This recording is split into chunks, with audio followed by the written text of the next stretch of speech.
Hi, everyone, and welcome. We're in season 2 of our Public Health Plus series. As Diego said, my name is Michelle James, and I am the Senior Director of Alumni Engagement at the Rollins School of Public Health at Emory University. Today, we're kicking off our second season of our series Public Health Plus with Public Health Plus Design. Our Public Health Plus series was created by the Rollins School of Public Health Alumni Board's Career Development Committee in partnership with our good friends at Orange Sparkleball to examine the spaces where public health intersects with other disciplines, discuss the work, and broaden our thinking. Throughout the series, we're talking with experts across a variety of industries and exploring how we can successfully break down silos in order to reimagine a more holistic and multidisciplinary approach to public health. Today, we're thrilled to have Meaghan Kennedy and Sophie Becker in conversation to explore the intersection of public health and design thinking. Together, they'll reflect on Meaghan's career path, one that she began as an epidemiologist at the CDC, and led her to founding her own design consultancy. They will also discuss how the last year has caused a shift and how they look at the connection between health and innovation. Sophie is a design strategist who joined Orange Sparkleball after being a design apprentice at their sister organization, SparkCore. Since joining the team, she's focused on strategy and communication projects for both community networks and public health issues. All of this has strengthened her human-centric design and innovative strategy skill sets. She continues to increase her interest on how design, innovation, and public health can all work together to solve large, abstract problems. Meaghan's experience intersects innovation, public health, and social entrepreneurship. After an epidemiologist research career at CDC, she founded Orange Sparkleball, an innovation and impact consultancy that accelerates initiatives in the private and public sector and works with both domestic and global partners. With an acceleration methodology rooted in design thinking, Orange Sparkleball focuses on an external or open innovation program, design, social entrepreneurship, and community activation. Meaghan is a current member of our Rollins Alumni Board and has been a guest reviewer at Georgia Tech. She's also been a judge for the Global Social Venture Competition and Industrial Design Society of America, a mentor for social entrepreneurs, and is frequently invited to sit on innovation and entrepreneurial panels. We're thrilled to have both of them talking today, so sit back, relax, and enjoy the conversation. Thanks, Michelle. So today we are kicking off season 2, as you just heard, and this I like to think is kind of a special one. As is mentioned, at Orange Sparkleball, we've helped produce the last season of Public Health Plus, so I feel like we always kind of field questions of like, why is this design agency helping set up all these Public Health Plus webinars? So today we want to pull back the curtain and talk about what we do, and in particular, kind of this unique intersection that Meaghan and the rest of our team sits at. So with all that said, I would love to kind of take it back to the very beginning of Meaghan Kennedy. And, you know, Meaghan, what initially drew you to public health so long ago? Thank you, Sophie. That was a nice intro. I think what has always interested me, and it continues to interest me with kind of this designer intersection as well, is where people's behavior sits in society and it intersects with health or some sort of social good. So that was true of public health, and it continues to be true of the work that we do now, which is not all health focused, but is often health focused. So I'm kind of fascinated by how people behave in society and how you can set up situations that might benefit the greater good. But that's where design comes in. Yeah, well, you're jumping ahead now. I know. So as Michelle mentioned, you started your public health career at the CDC. So I would love to hear a little more about what that was like, and just what your time there, how that progressed. For sure. I came to Rollins when I was a child. No, I was very young, but right out of undergrad. And my goal was to work at CDC because I wanted to do HIV research because it was the 90s and the epidemic was really tough. And one of the things that as I got into that work, I became aware that during an epidemic, public health and even the scientific literature was not able to keep up with what was actually happening on the ground. So we're constantly in a reactionary state, which is really hard. And so I started kind of thinking about what is a way that you can make change more quickly? What is a process you can use to make change more quickly? Because it was in the middle of an epidemic, which I think we probably all saw last year as well. It's hard to be moving slowly when the epidemic is not moving as slowly as maybe the policy is. So you're at the CDC, you're frustrated. And how did you even find out about industrial design? What sparked that? I think I can create a retrospective history about that, but I really just kind of got lucky. I was trying to figure out what I could do that I could start to learn about making change, so making new things. And I heard about this thing called industrial design. And at that point, it was very much, and I think we'll get into this a little bit, very much focused on product design. And I wasn't particularly interested in creating things, but inherently product design is making something new. And so I was interested in that. And so I didn't have a portfolio. My undergrad is in physiology, so I didn't have any of the basic classes, anything like that. But I can talk my way into things. And so I went and met with the guy at the time who was heading the ID program at Tech, and asked him if I just wanted to take a class to kind of figure out what this thing was. And it was really before design thinking, people were even talking about it. But I went in and said, can I just sit in on a class and figure out what this is? And he said, well, can you put a portfolio together? And I was like, sure. And he said, if you can have a portfolio for me next week, I have a grad student spot if you want it. And I was like, sure. And then he said, but you'll have to teach a research class. Are you okay with that? Like, you've been doing research, so I figure you can teach a research class. And I was like, oh, that's no big deal at all. But I did have to go make a portfolio, which was kind of comical, but he did let me in, I think mostly just because he needed someone to teach his research class, but it all worked out. I would love to see this week in length portfolio that you created. Speaking for myself, I think I probably spent a year on my portfolio. Yes, I would be mortified for my colleagues to see it. I don't think anyone should be judged by their college design portfolios. But also, so you taught a research class. These poor industrial design kids and design people probably got the most intensive design research class ever offered in any design school. Something Meaghan and I always talk about is how, Meaghan comes from this really intensive research background where research has a very strict, timeline and confines. And in design school, it's kind of like, Google some things and, do whatever. So what was that like, that class?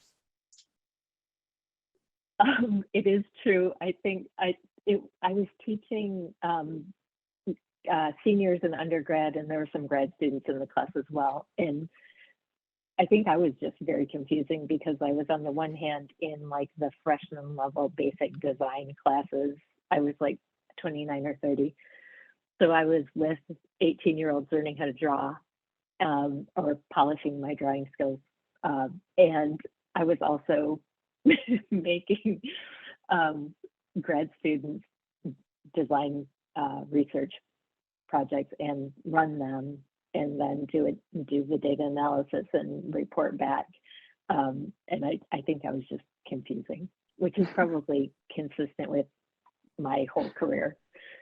I think they all did it, which was surprising. And I think they learned a whole lot and got a very different perspective on the research, because most design research is much lighter than the curriculum I put them through.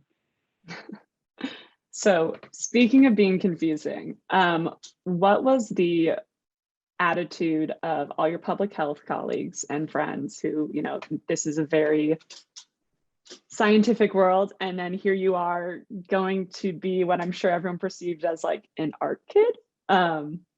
How was that? And then on the flip side, what was it like entering this design world and being like, I worked at the CDC?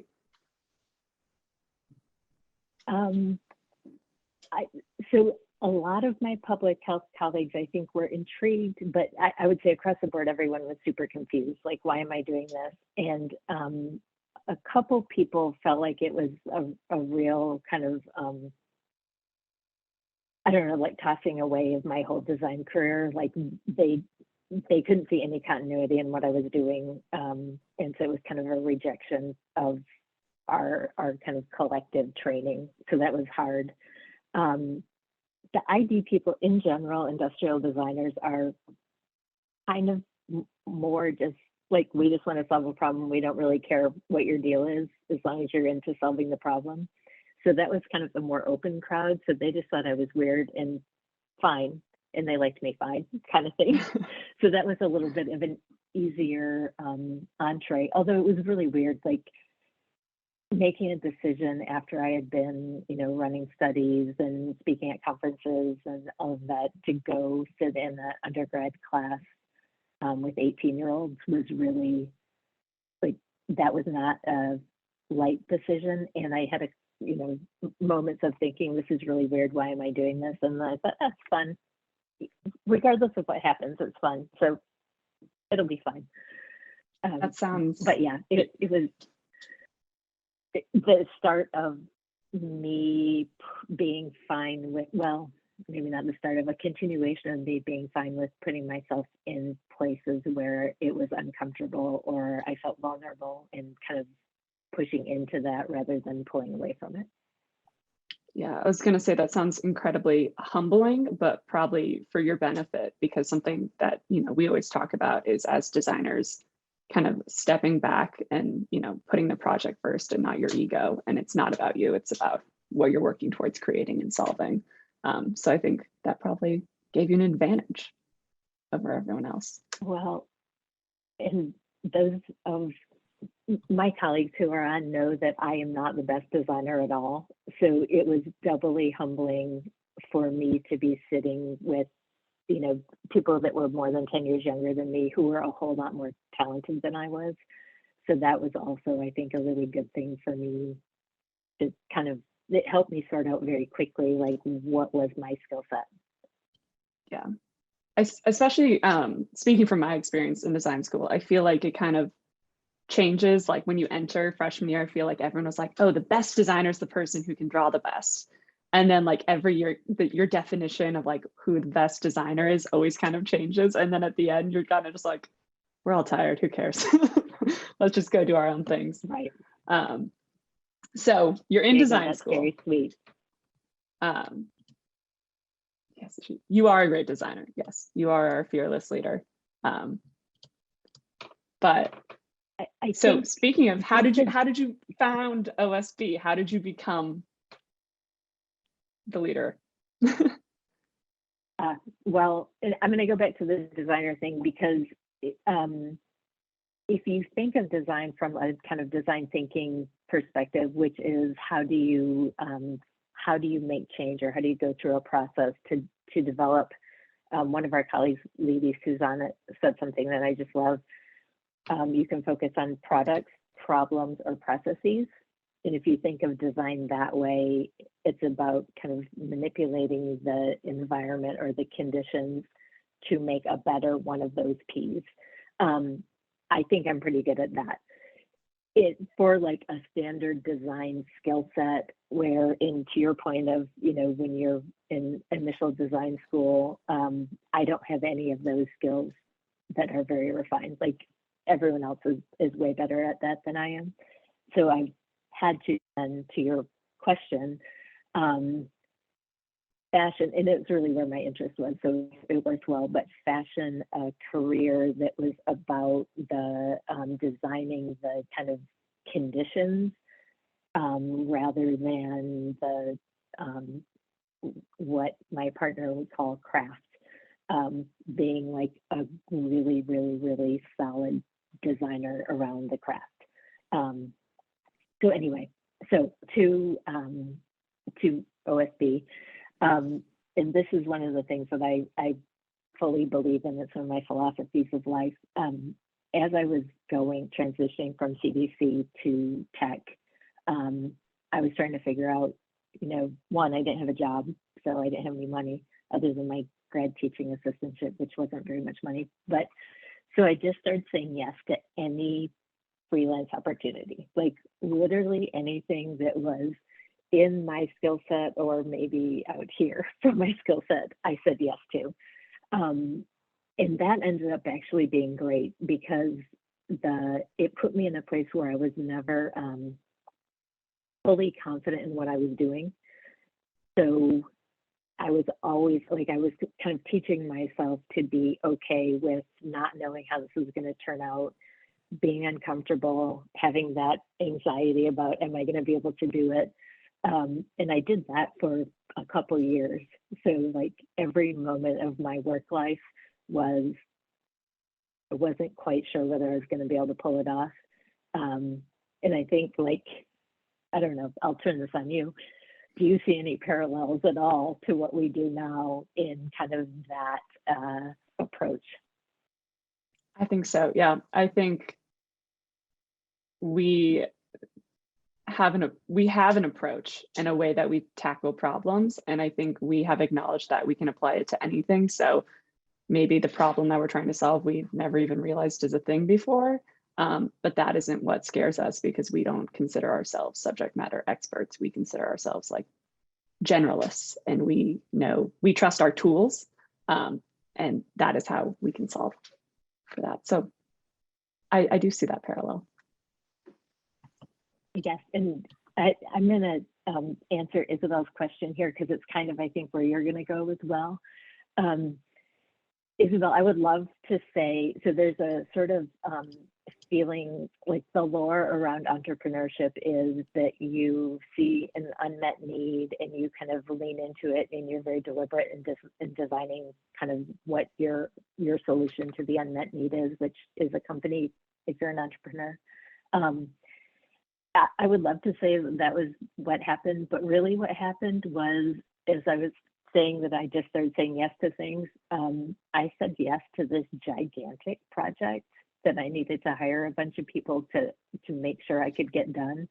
And when I needed to start hiring a lot of freelancers, my accountant started yelling at me that I needed to create a company. So it was an unmet need, which was having a kind of legal structure to do the project under. But I wouldn't say it was a deliberate unmet need around, you know, like women founders or social innovation or anything like that. It was truly getting yelled at by my accountant. It's a sad state of events. Good motivation.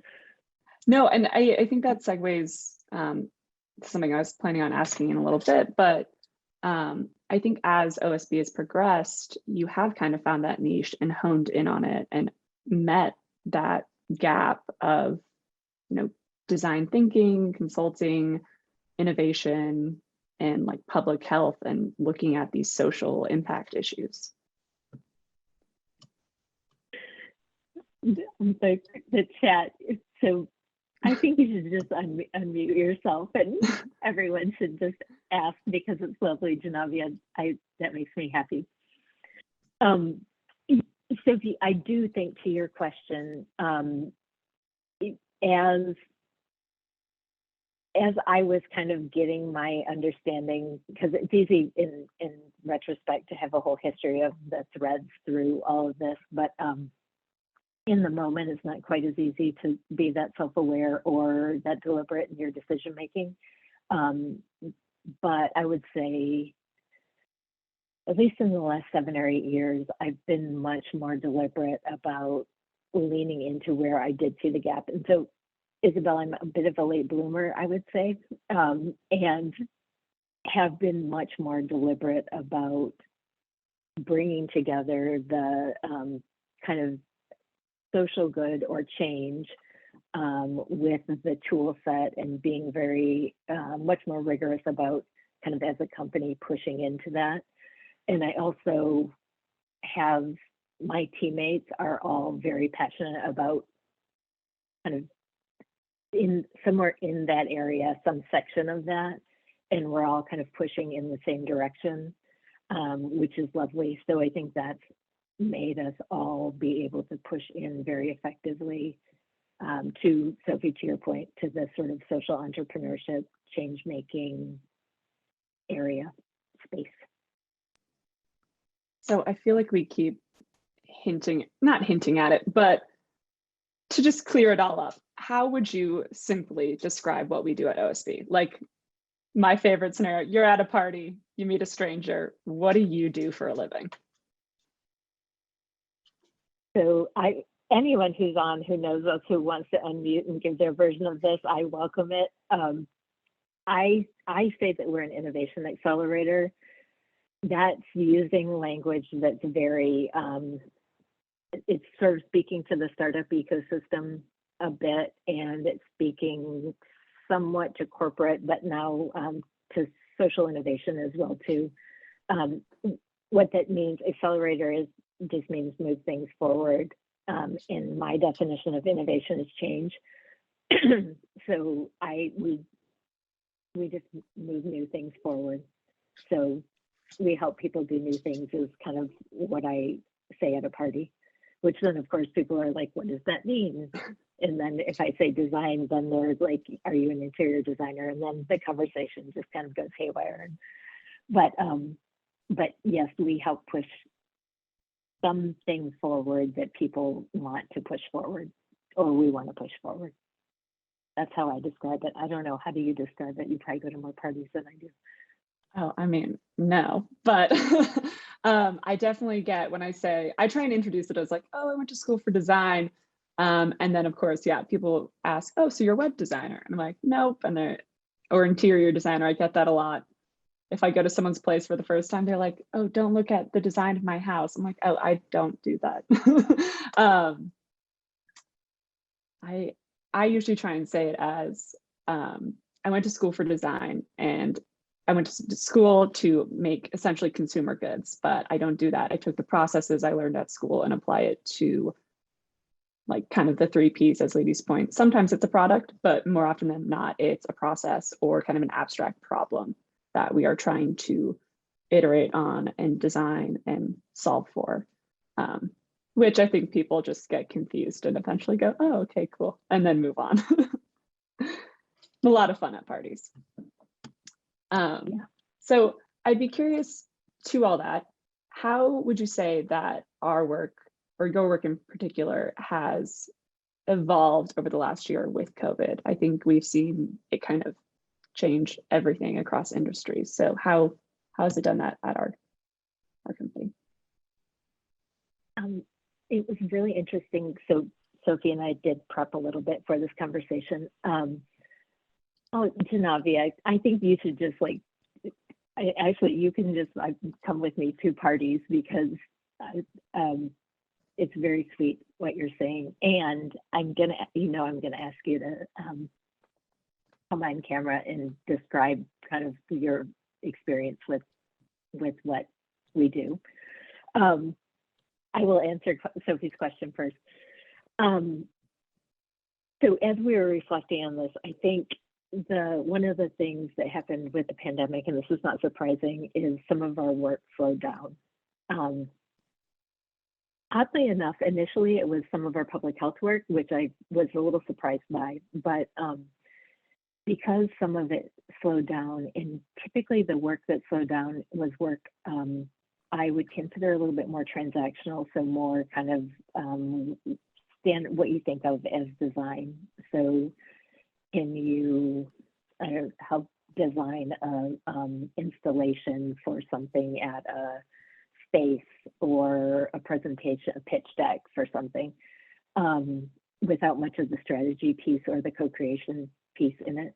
And by co-creation, I mean designing a solution with whoever is the user. Just, it's kind of a designy word.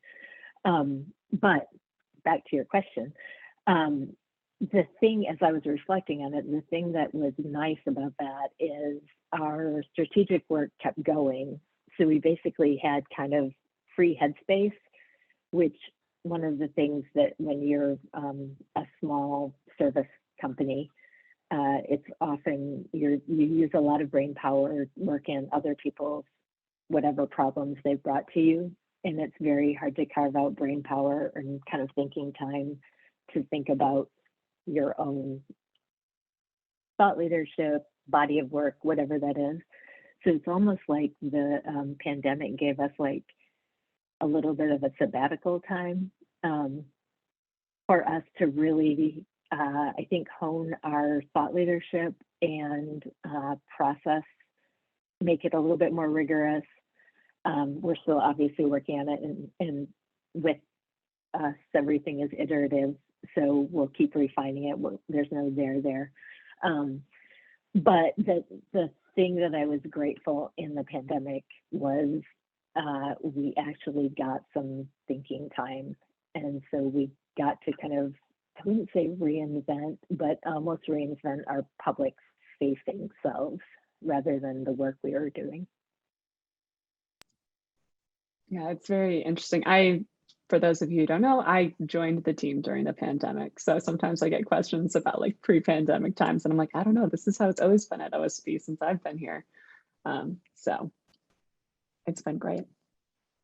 So to the point of clearing up what exactly we do at OSB, I'd be curious if, similar question, how do you describe design? This is describing innovation is much easier for me. Okay, you can define innovation.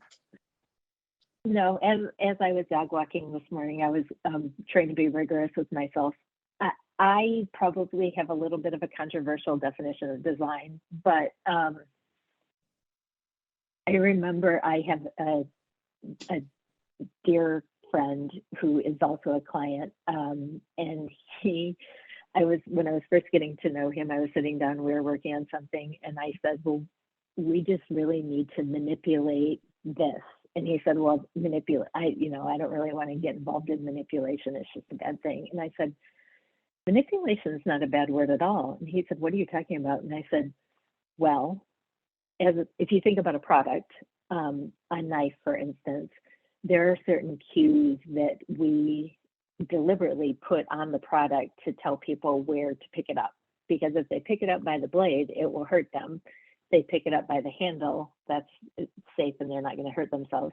So we are manipulating how they engage with this product for their own good, but very deliberately. And so he was like, oh, that's interesting. So we have an ongoing debate about the word manipulation, but I do think design is very much about setting up the scenario to get the result that you're looking for.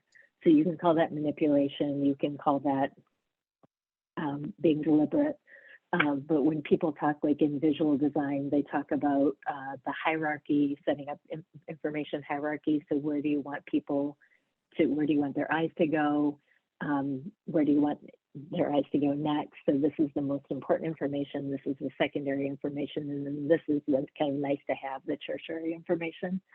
So that's all about manipulating how they're reading the information. So that's, I think design is about suggesting how people interact with things. How's that? That's better than anything I would have said. Um, I think that's a good answer. I think it's maybe hard to wrap your head around it when I think we are all so conditioned to think design is art. And I think that's a conversation you have all throughout school if you're studying design, which is often kind of classified as art. I think the saying is like art raises questions and design answers questions, which is true to an extent, but I don't think the full picture. I think your addition is really helpful.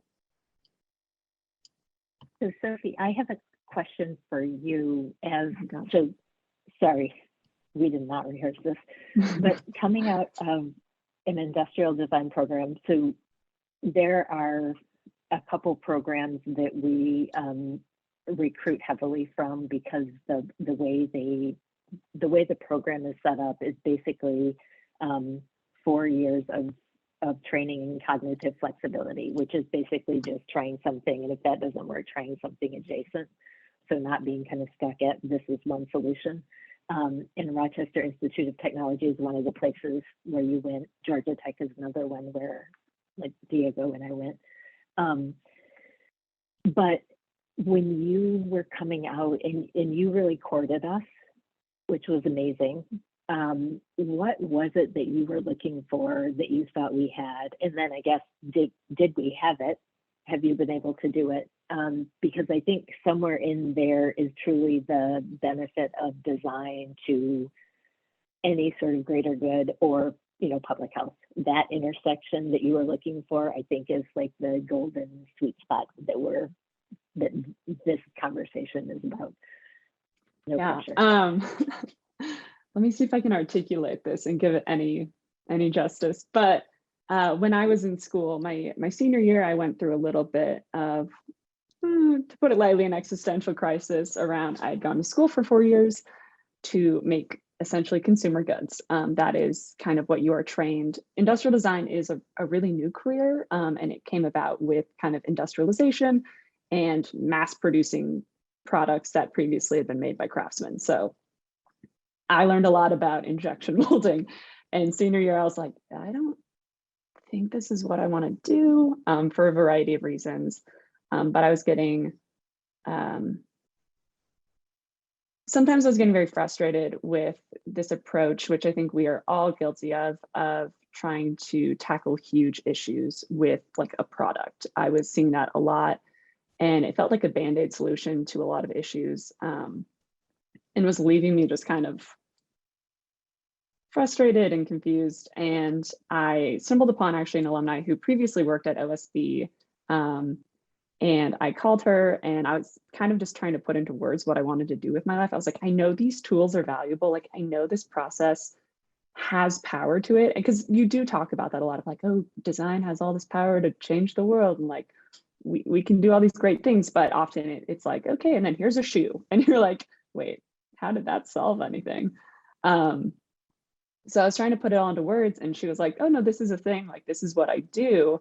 It's design strategy. It's using these tools, but you're not just making things. If you can use it, you can apply it to anything. And I was like, I didn't know this was a thing. So she was the one who pointed me to OSB. She said, this company does it, and they do it really well, and you should reach out to them. And I think it was just kind of an aha moment of like, trying to articulate all these things that I had just kept in my head. And when I tried to explain them sometimes to other people in the design field, they were kind of like, yeah, but what is the thing you want to make? And so like talking to Ashley, one of our colleagues, for the first time, and expressing all of these things, and her being like, no, yeah, this is totally, yeah, like we were on the same page. It felt like, oh my gosh, I'm not crazy. And so I think just the realization of the power of design thinking, which sounds kind of cheesy to say aloud, but like the realization, but also the proof of concept of like, this is what we do on a day-to-day basis. And like, it doesn't have to be a thing, and no one says it has to be a product. And we're going to iterate and use these tools for good. That was just what clicked for me. And then also, I think, Meaghan, the first time we met, I was like, we're the same type of nutty, like, so it just felt like these are my kind of people, and we're all thinking the same way, and that is rare. And it's hard, I don't think that did any justice to articulating design strategy or what we do or how I think about design, because it's kind of one of those things that I think we talk about as a team of like, when you're in it, you get it, but it's hard to always put words to it. Sorry to turn the tables on you. Yeah, no pressure. And if other people have questions, just put them in the chat. We're happy to take them, or unmute yourself, but no one will ever do that. So I'd be curious to hear your thoughts and opinions on, to the point that COVID has, and something we've always talked about with Public Health Plus, and kind of what was the catalyst for creating the series.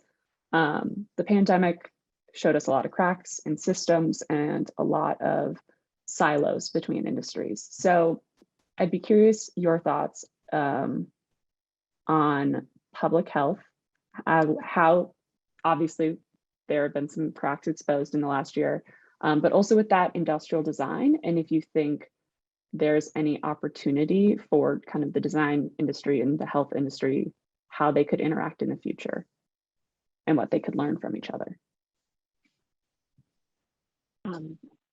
For sure.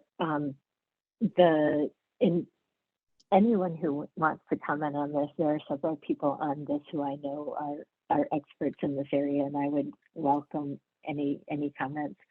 I think one of the things that I saw this in the last year with public health is, so I think public health is set up for, works well with chronic disease or endemic disease, where there's a system and you're kind of moving forward. So you might be doing research that adds some small piece to the body of literature, but there's nothing that you're doing where you're responding to a disruption, especially when it's a kind of national or global disruption. And it reminded me very much of working in HIV in the 90s, where we just saw the disease itself was far outpacing our ability to make decisions about it, create policy, even at the local level. And so what became clear to me is public health is not super functional during a disruptive period, which a pandemic is kind of the definition of disruptive. And I think relying on the scientific method, I promised Sophie I wouldn't dive deep into the scientific method, but I like to think of the scientific method as it's very much about kind of showing causation, and it is it's plodding along, typically designing a study and then over some course of time doing the study, which is often it could be a 3-year funding cycle, something like that, to come up with a result from the study. And that just inherently doesn't work well in a time of disruption. And so that was kind of what I was reacting to in the 90s. And again, I was reacting last year to the same thing. And it was very much deja vu kind of time in my head. And I think design really has a process that can show you directional results. So the beauty of that is you don't have to be perfect. You don't have to be showing causation. But if you're getting some sort of directional movement, it allows you to respond really quickly. So I almost feel like there's, from the public health side, there's a need to mature our thinking around what is happening right now, what problem-solving skill set do I need right now. I can go, if it's an emergency response, I'm going to go into this very kind of quick pace. I need directional information. I need to activate on it. If we're instead in a time of stability, I can continue kind of backwards facing in using the scientific method, adding to the literature, but I need to be able to have the flexibility in my understanding of my field to go between those two things. And I didn't see a lot of that, and I didn't see it in my earlier career, and I didn't see it last year. The beauty of design is design really has that problem solving approach. I think the dilemma with design is, as you mentioned, industrial design that has the design thinking, the industrial design training is truly design thinking. The curriculum is very focused on product design. So it's almost like there's this kind of beautiful problem solving methodology. The current people who are teaching it, and then most of the programs are focused over here, but the best use for it is actually over here in solving kind of system level problems. And so it's like everyone's looking in the wrong direction in my mind, and we need to just link hands. I'd be curious, are there any specific Stephanie, examples? yes. So Stephanie, do you have something you want to add? Oh, you're on mute. I have a question. And I'm distracted by Ella. this weird background that I didn't realize I had on. Meaghan, as you know, I'm a researcher, and I'm oftentimes I struggle with this, the need to be agile and iterate in research, and the need to bring this kind of creative design mindset to what we're doing. But we're also or at least I am bound by research protocols and working with IRB and having everything just planned out to the T. And I'm just wondering, since you have such a strong background in research and design, have you found any way to bring this more agile, creative design thinking to scientific research that is being conducted for the good of the world, and to advance some of these processes or more abstract products? Yeah, that's a great question, and we talk about it really frequently. One of the things, well, our methodology just across the board, like I will always tell everyone, and this is going to go against your funding cycles totally, so set funding cycles aside, I will always tell everyone to chip off the tiniest little slice of the problem that you can imagine testing and figure out what you can test really quickly. And so if you, and we have this illustration, this Boulder illustration that I love, but if you think of kind of your big problem area and you just keep chipping off tiny little pieces of it just to create movement and to learn. Because every time you chip off some piece, you're learning something about either the population you're studying, how different community groups might or might not work together, like little pieces of what do you need all of the conditions to align to put a bigger study into place, like kind of one of the, say, a 3-year cooperative agreement, that kind of thing. So I always tell people to think about what are the pieces they can do without having to go like to the IRB. What can they learn? And I'm talking like a pilot. Sometimes, like right now, 2 of our colleagues are doing a 2-day pilot to learn some stuff, and it's more of a technology pilot, but we're talking like really short term, what can we learn, and defining exactly like what is my use case, so what am I hoping to learn here very specifically, setting up metrics or KPIs, key performance indicators, and being rigorous, but being iteratively rigorous, because that will make you that agile thing that you're looking for. It makes you do it. Now the IRB thing, you have to figure out where am I kind of stepping up against the IRB. But if you do those little slices all around where you need to go to the IRB and you put all your learnings together, then when you then have to go to the IRB, you have all these other pieces of learning. And hopefully you get closer than you would have gotten if you didn't spend that time doing what I would call pilots. So that's very much how we approach every problem.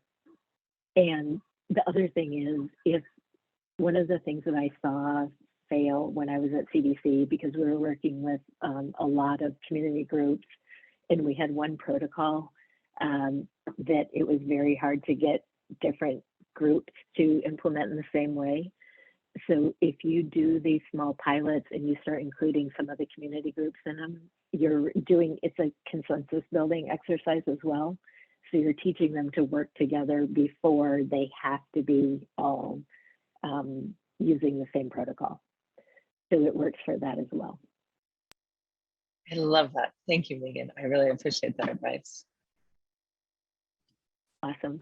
I can talk about that for a very long time, anytime you want to. So we have 2 questions in the chat, and I see Janavia has also raised her hand. So ladies, I'm gonna pause your question, even though it's great and I want us to answer it. But Janavia, feel free to unmute or yay. Navia, it's so good to see you. Yes, I've been waiting on this call, you guys. And what Meaghan was just speaking to really resonated with me at the summit, the innovation summit. I was just typing, but typing, you can't really say it as much as just unmuting really quick. But that advice was hard to swallow in the beginning when Meaghan said, hey, let's take a little slither of your problem. And I was like, no, lady, there's bigger things here to work on in this 2 weeks. You don't get it. Right, you don't get it. I was really upset, but it really it allows you to really make change and affect change in a work environment sometimes that's reluctant or doesn't truly see that change needs to be made. And really that small little pilot that we did truly changed the trajectory of the pilots and also the policy that we're making at my organization. So I just wanted to speak to what Meaghan said. Sometimes it is hard to hear it, but if you sit on it and see how you can affect that to your organization, I really see it as beneficial. So I just wanted to add that little piece on there because it's hard to hear it sometimes when you feel like you're an avid person for change. Janavia, I love, so Janavia did an innovation summit with us in August, and so Sophie and Diego were there. And I know that moment when I was saying, like, you can't tackle there's a gigantic problem that you want to tackle. You cannot tackle that in these 2 weeks, but what can we tackle? Like, let's get it done with something that will actually teach us something that we can tackle. And I saw the look on your face and you were like, oh, this lady, I am like, but thank you for trusting me. And the other thing that I always say, and I think you're really you are the epitome of this, is once you can start movement, it's way easier. So it's the object that is in motion stays in motion. So once you can get, the people at your workplace or your organization or in the community to realize there's a little bit of change, oh, this is kind of interesting, then they become much more able to take on the next tiny little piece of change. It's like you're conditioning them to be okay with change.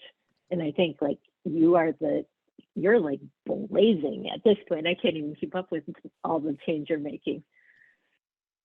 It's amazing. Thank you, ladies. I think this transitions perfectly into a question we have from ladies. So what is the culture of failure in design? I think part of the issue with public health research is the fear of not producing successful results and not seeing what we can learn from interventions that might have achieved the aims of that project. So I think to the point of the sliver, that is why we want to tackle a sliver. Because I mean, if we set up, a 3-year-long study and, it's super ingrained with people's lives. And if we fail, like, I don't know if this is the case, but like people's lives are on the line. That's not what we're doing. It's, a week, it's 2 weeks, it's maximum 3 months by our standards. And if that crashes and burns, then it's like, we didn't lose a lot, we just tested that sliver and now we know that didn't work. That's our approach. I don't know if I would say that's necessarily design as a whole. I think you're hinted at that a little bit in, formal training. But a lot of that does tie to the idea of prototyping and testing. And we're gonna put a lot of things out there and test them, and which ones don't work, we're gonna learn from that and see failure in quotes as a learning mechanism. But I'll hand it over to your thoughts, Meaghan. No, Sophie, that was great. The thing that is challenging, and Stephanie and I kind of laughed about this a little bit, is in public health, and Leadish, you kind of nudged in this direction as well. The way the area is structured, so the way work is structured, the way funding is structured, the way that you get often get career results, which is publications, it's all structured around doing large studies that you can then publish, that then you are, kind of recognized by peers. And that sets up a situation that is the antithesis of what we're suggesting creates change. So that's often problematic, because if you're trying to do something that's a new approach and it doesn't kind of fit the standard public health methodology and you can't get it published, you can't, especially if you're an academic, you can't build your career, because you're not kind of, the success you're having is not measurable in the way that the, kind of standard public health community measures success. So I do think there's a little bit of pushing into reimagining how we approach things that has to happen as well, which is tough. We've got to redesign the entire system. And ladies, feel free to unmute and add anything if you want. Maybe she, oh, no, she is. Yeah, I guess that totally kind of answers it. I guess the piece that I was kind of flabbergasted is that one of the things that I had heard in one of my courses was that, I mean, we know this like in the literature, that there's a lot of repetitive studies that happen over and over again, because failures aren't documented per se, because they don't get published, right? And I think that is, again, going back to like the culture of public health and like research, really, is that we value more the publications rather than the actual studies in research and in academia, where a lot of public health happens. So I was just kind of curious of like, what is that big value like in design, like really like in the field, like what is it that people value? And like I don't know, like I think you touched on it, but I guess my question is like, are like those failures valued? Because I know we talk a lot about pilots, and like it's really hard for people to think of like, what can we learn from the failure if this pilot doesn't work? So it's like, what does that culture look like? You bring up all kinds of really interesting things, as always. So one of the things we design a lot of innovation programs, so not just doing the projects in the programs, but the programs themselves. And so one of the things that you have to do is equally weight success and failure, for that reason that you're talking about specifically, because what's happened in public health is, because successful results are published, there's a very unequal weight in learning. So if you have successful results, they get disseminated all over. If you have null results, which is, kind of thought of as a not successful result, that's not disseminated anywhere. So from a design perspective, I think some people are better or worse at doing this, but building in the learning piece, where if there's a failure, and the nice thing about design often is there's a more tangible measure of that, and a quicker, a more near-term measure, which is, especially if it's a product, whether it sells. So that's super easy. And even if you're like developing a social entrepreneurial company, you get immediate results. So with monetary results. And so figuring out how you build in that ability to get immediate results and learn from them in an area where, in public health, where typically you don't get immediate results, you get results in years, and also you only get positive results. So you're losing at least half the learnings, probably more, is part of that redesigning the system. But I think as we're all kind of setting up our work areas, being aware of what you can learn from failures and elevating them would really help everyone, frankly. I just want Would to I quickly add? I want to jump in really quick. It is been an hour. I imagine some people will have to jump. And as we had mentioned at the beginning, we were originally going to do breakout sessions, but I don't want to totally split everything because I think we are a small enough group that we could just continue asking questions right here. And I know we have some in the chat that we haven't had a chance to answer. So just wanted to acknowledge that for everyone. But I wanted to read Kevin's. So is it experience or intuition that tells you where you can have the most impact? Evan, that's such a good question. I actually have no idea. I want to say it's a part of both. I think intuition is undervalued and super helpful to be in touch with. I think people go to where they have experience because it's where they're comfortable. And so probably people differentially try to kind of lean into where they have experience. But one of the things that Sophie mentioned earlier, just briefly, is we're on purpose not subject matter experts. So we work across a bunch of things.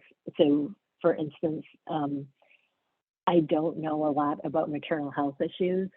I think probably having somebody who doesn't know a lot about that specific problem in a conversation about making change in that area is helpful. And that's then at that point, it's not based on experience, it's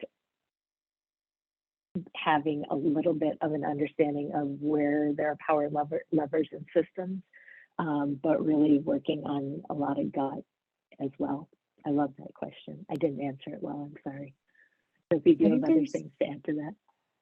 I think there's also an element of, to the point that we're not subject matter experts. And often when you're not the subject matter expert, you kind of come in and half the time you feel like you're asking dumb questions. You're like, this might be really obvious, but why can't we do X, Y, and Z? But to that point, I think it's innovation and like these solutions and looking at kind of what's going to be the highest impact. I think we all have this idea that high impact things have to be really complex and like really like just really intense and complicated, but like they don't have to be. And so sometimes coming in with that outside opinion and just saying, hey, what if we just did this really tiny, simple thing? And like, it's going to get us results. It's maybe not the flashiest solution, but this is going to get us momentum. I think that's counterintuitive to how we think about innovation.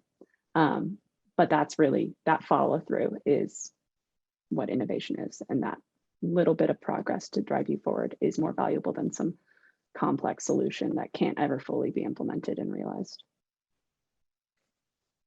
Well, to Janavia's point, momentum is really kind of in your initial work should be your goal, because once you can start moving, then kind of the dominoes start to fall.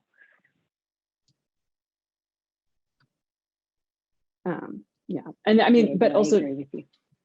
I also just want to add, and something we always talk about when we're going through this, it's not really, there is no black or white answer. And to your point, Meaghan, that the continuation of kind of just jumping into these situations, it's all gray area. And you just kind of have to pick, often when we're going through this process and solving for a problem, there are, you know, there could be hundreds of different solutions that you feel like are all equally important.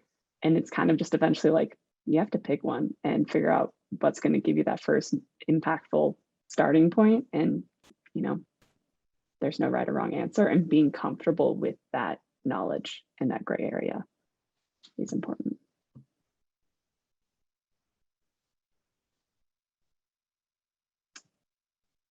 Awesome. So, Evan, thank you. That was sweet, especially after I didn't do a great job on your question. Awesome. Does anyone else have any other questions? If not, I have one that I know, Meaghan, you really wanted to talk about and we didn't get a chance to address. So I'll just go ahead and ask it, but anyone else feel free to chime in if you think of something. So we've been talking a lot about kind of the silos of public health and design, but are there any examples of public health and design interacting successfully that we could all learn from? Well, Sophie, that's so sweet of you. One of the things that I have watched over the last year is this conversation around rapid tests. And I think that's kind of the perfect intersection of public health and design. And the public health people have all been kind of debating the sensitivity and specificity of a rapid test versus a PCR, which is the gold standard, to the point that we've kind of lost the conversation, because if you think of how we would approach thinking about whether something is worth using, is you think about what is the use case. And so for a rapid test, which is just about, are you infectious? The use case is really, I want to go hang out with somebody. I want to know if I'm either infectious or they're infectious, so that I can make decisions about whether I go do something. That it's a very specific, it's not around getting a diagnosis. It's just allows me to know whether I'm infectious and this other person is infectious, or the group.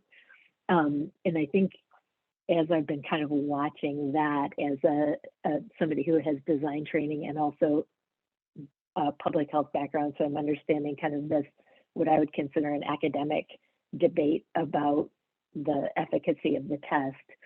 The sort of missing the forest for the trees has come up for me over and over, because that test, a rapid test, is very valuable for that use case. It works great. So it tells you really effectively whether you're infectious, but that's been something that, the people who are proponents of rapid tests have been saying over and over, and it just has not gotten traction in the way that I think that it should, because it continues to be pulled into this other debate around a use case for a PCR is really about diagnosing somebody. So it's more of a clinical use case instead of a transmission use case. And so if I put on my designer public health hat, I think that muck of conversation is the perfect example of why approaching things kind of from a design perspective can lend a lot of value to the public health community. It's been the area, poor Sophie's had to listen to me rant about this over and over.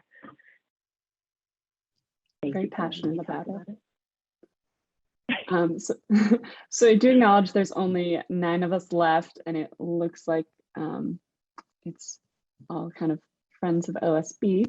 So I just want to once again offer if anyone else has any last questions, but I will ask my last and favorite question that I stole from my favorite podcast, Ezra Klein. What are some media suggestions, be it books, podcasts, movies, that you would recommend about our type of work? Or in general. Doesn't have to be books. I always like to, one of the things that I think is really important when you're trying to solve problems is to have a broad look instead of, so I have been laughing with my colleagues over the last year and a half about going down the Twitter rabbit hole, which is a very deep SME conversation, subject matter expert conversation around the specifics of epidemiology. That is not where I should be if I want to make change. Understanding kind of what's happening in adjacent areas, so you can see what's working, not in the area you're focused on, but next to it, to bring in kind of patterns of understanding, really important. So with that, and I think that's an undervalued skill set, and in particular in public health, people don't think about it at all. With that preface, I listen to Pivot all the time, which is about technology and startups.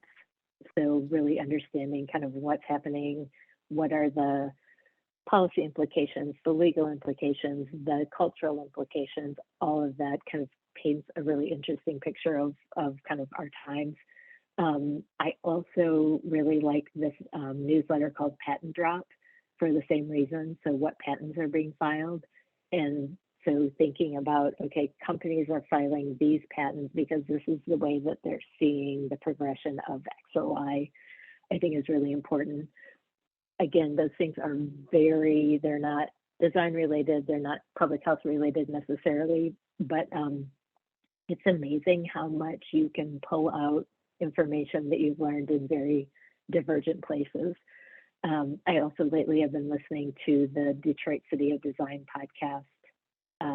That's a more standard design podcast that I really like. And I will listen to Mike Osterholm talk about public health all day long. So I listen to the CIDRAP podcast as well. Awesome. Those are my Wow. Those are all great suggestions. And I know everyone is kind of trickling away. So with that, thank you, Meaghan, for taking over an hour of your time to chat with me. And I will hand it back to Michelle to wrap it up.